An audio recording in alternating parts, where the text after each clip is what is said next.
하나님의 크신 은혜와 평강이 오늘도 여러분의 삶의 자리마다 충만히 임하시길 기원합니다. 기도하겠습니다. 하나님 아버지, 하나님의 거룩한 백성들이 살아가는 오늘 하루의 삶의 자리도 동행하시고 인도하시고 거룩한 은혜로 채워주옵소서. 걸음걸음마다 하나님의 영의 충만함과 그 매일의 삶의 자리마다 채워가시는 하늘의 위로가 넘쳐나는 복된 하루가 되게 하옵소서. 예수님의 이름으로 기도하옵나이다. 아멘. 오늘 보실 하나님의 말씀은 빌립보서 2장 1절로 11절 말씀입니다. 빌립보서 2장 1절부터 11절 말씀을 같이 읽겠습니다. 그러므로 그리스도 안에 무슨 권면이나 사랑의 무슨 위로나 성령의 무슨 교제나 긍휼이나 자비가 있거든 마음을 같이하여 같은 마음을 가지고 뜻을 합하며 한 마음을 품어 아무 일에든지 다툼이나 허영으로 하지 말고 오직 겸손한 마음으로 각각 자기보다 남을 낮게 여기고 각각 자기 일을 돌볼 뿐더러 또한 각각 다른 사람들의 일을 돌보아 나의 기쁨을 충만하게 하라. 너희 안에 이 마음을 품으라. 곧 그리스도 예수의 마음이니 그는 근본 하나님의 본체시나 하나님과 동등됨을 취할 것으로 여기지 아니하시고 오히려 자기를 비워 종의 형체를 가지사 사람들과 같이 되셨고 사람의 모양으로 나타나사 자기를 낮추시고 죽기까지 복종하셨으니 곧 십자가에 죽으심이라. 이러므로 하나님이 그를 지극히 높여 모든 이름 위에 뛰어난 이름을 주사 하늘에 있는 자들과 땅에 있는 자들과 땅 아래에 있는 자들로 모든 무릎을 예수의 이름에 꿇게 하시고 모든 입으로 예수 그리스도를 주라 시인하여 하나님 아버지께 영광을 돌리게 하셨느니라. 아멘. 어거스틴의 제자들이 스승에게 질문을 했습니다. 기독교인들에게 제일 되는 덕목이 무엇입니까? 어거스틴이 대답했습니다. 겸손입니다. 제자들은 다시 물었습니다. 그러면 두 번째 덕목은 무엇입니까? 어거스틴은 대답하기를 역시 겸손입니다. 제자들은 재차 묻기를 그러면 세 번째 덕목은 무엇입니까? 어거스틴은 대답했습니다. 역시 겸손입니다. 어거스틴은 말한 것입니다. 그리스도인들의 첫 번째, 두 번째, 세 번째 모든 덕목은 바로 겸손이라고. 여러분, 그러면 겸손이 뭘까요? 오늘 사도 바울은 빌립보 교회를 향하여 겸손에 대해 다음과 같이 정의했습니다. 각각 자기보다 남을 낮게 여기고 각각 자기 일을 돌볼 뿐더러 또한 각각 다른 사람들의 일을 돌보는 것. 나보다 남을 낮게 여기고 다른 사람의 사정을 헤아리고자 하는 마음. 이것이 곧 겸손입니다. 라고 사도 바울은 말씀하고 있습니다. 반대로 남보다 나를 낮게 여기고 다른 사람의 사정을 헤아리지 않는다면 결과는 다툼과 허영으로 귀결될 것입니다. 결국 다툼과 허영은 겸손하지 못한 교만한 삶이 만들어내는 열매가 되는 것이지요. 그러면 우리가 어떻게 겸손한 삶을 살 수 있을까요? 사도 바울은 다음과 같이 명령합니다. 오늘 본문에서 유일한 명령문입니다. 너희 안에 이 마음을 품으라입니다. 그러면서 품어야 할 그 마음이 무엇인가를 설명합니다. 곧 그리스도 예수의 마음입니다. 빌립보서 2장 6절부터 11절은 겸손의 찬양으로 일컬어지는 찬송시입니다. 헬라어로는 베노시심이라고 부르는데요. 이 노래의 내용은 영어 알파벳 V자 형태를 이루고 있습니다. 영어 알파벳 V는 가장 높은 두 지점이 가장 낮은 한 지점을 만나 이루는 형태입니다.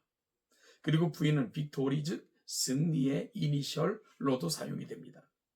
그러면 이 글자를 통해 주님의 생애를 분석해 보면 주님은 근본 하나님의 본체라고 말씀합니다. 즉 주님은 영원부터 영원까지 하나님이십니다.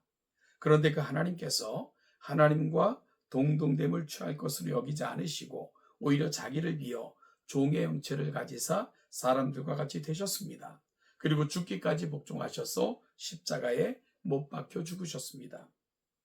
여기서 아주 중요한 표현은 자기를 비워라는 표현과 취할 것으로 여기지 않으셨다라는 표현입니다. 이는 스스로 포기하셨다라는 말씀입니다. 그리고 그 이유를 설명하는데요. 자기를 낮추시고 죽기까지 복종하셨으니 곧 십자가에 죽으심이라. 사람이 되어 사람 때문에 사람을 위해 죽으시기 위함이었습니다. 그렇게 주님은 온 세상의 죄를 지시고 모든 죄를 대속할 제물이 되셔서 십자가에서 돌아가셨습니다. 이것이 자신을 비워 종의 형체를 갖고 이 땅에 오신 이유입니다.